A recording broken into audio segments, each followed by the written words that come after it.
ایک دفعہ پھر گڈ مارننگ۔ خداوند کا شکر گزار ہوں کہ آج آپ کے ساتھ سامنے حاضر ہوں، اور کوشش یہی ہوگی کہ ہر مہینے لگاتار آپ کے درمیان آتا رہوں۔ اس سال بھی، پچھلے سال یا اس سے کچھ زیادہ سے ہم زبوروں پر غور کر رہے تھے، اور ہم نے بہت سارے زبور مل کر سیکھے۔ اب اس سال ہم اپنا ٹریک تھوڑا سا چینج کریں گے، اور آپ کو ایک مختلف دشا میں، ایک مختلف سمت میں لے کر چلوں گا۔ ابھی نہیں بتا رہا وہ سمت کیا ہے، آپ جب آج کا سرمن سنیں گے تو آپ کو خود گیس کرنا پڑے گا کہ وہ ڈائریکشن ہمارے لیے کیا ہوگی۔ آج ہم پڑھیں گے پولس رسول کا خط روم کی کلیسیا کے نام، اس کا 8واں باب اور اس کی 26ویں آیت سے لے کر 30ویں آیت تک۔ رومیوں کے نام پولس رسول کا خط، اس کا 8واں باب اور اس کی 26ویں آیت سے لے کر 30ویں آیت تک۔ خداوند کے کلام میں لکھا ہے، اسی طرح روح بھی ہماری کمزوری میں مدد کرتا ہے، کیونکہ جس طور سے ہم کو دعا کرنا چاہیے ہم نہیں جانتے، مگر روح خود ایسی آہیں بھر بھر کر ہماری شفاعت کرتا ہے جن کا بیان نہیں ہو سکتا۔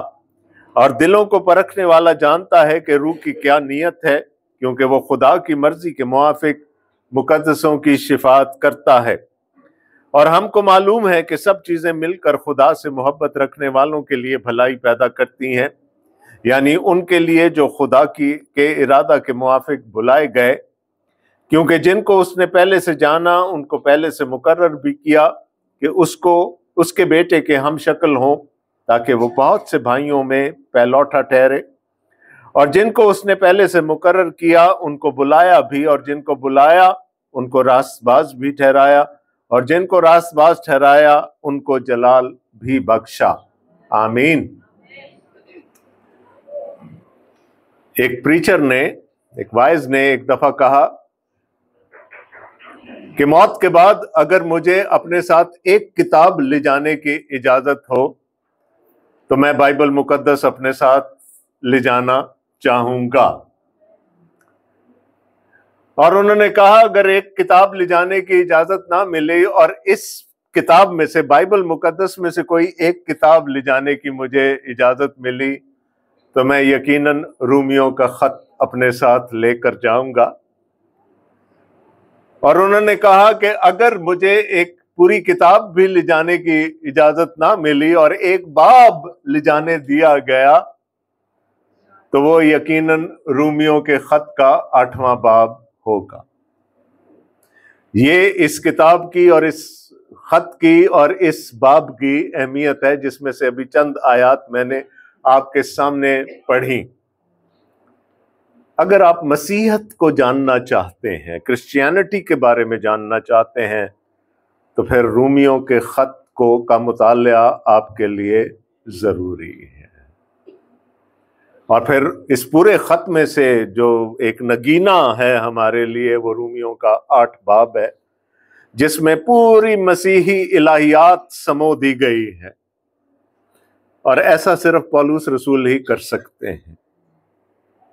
The great scholar that he was، انہوں نے پوری مسیحی الہیات کو پرو دیا ایک کتاب میں، ایک باب میں۔